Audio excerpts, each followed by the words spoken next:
ati siidaa qabsoo Oromooti qabda seenaadhaan onni gaalu falmataa mirga dhala namaati qabda seenaadhaan onni gaalu gabaabdicha onneen gara caalu qabda seenaadhaan onni gaalu wayidhaloonni dhugaa kenna waalu qabda seenaadhaan onni gaalu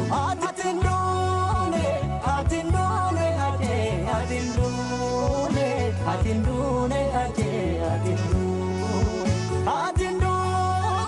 atindune aje ilmondessa atiyo mujirta barnukessa atindune aje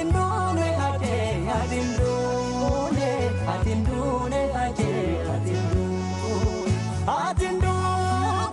atindune aje ilmondessa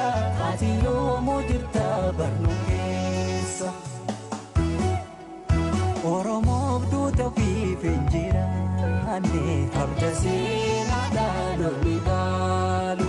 imaana eebbisaas gonkanyaanne qabda seenaadhaan onni gaalu Osmaa yoommoo Yoosef tuusi waame qabda seenaadhaan onni gaalu sidhabee tan guyyaa natti dhaame qabda seenaadhaan onni gaalu ati hindune aje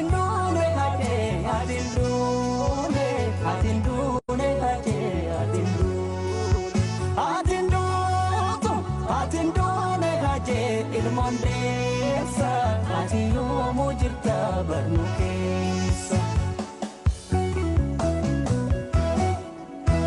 dhaloonni ragaadha nagaa seenaa dalaguun kee nagaa sechuu daddagaaga nagaa hinjaamu kaayyoon kee nagaa ijaane mimmaani nagaa garaatti nan dhiiga nagaa waadaa kee tambadha nagaa hirbuu maaltu dhiiga nagaa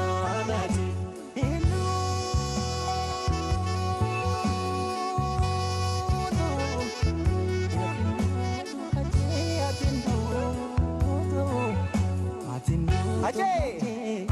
Hacaaluu Irmondeessa atindune nu keessa jabaa yoom du'ee beeka falmataa mirga namaa Hacaaluu Irmondeessa atindune nu keessa Hacee gaafa barku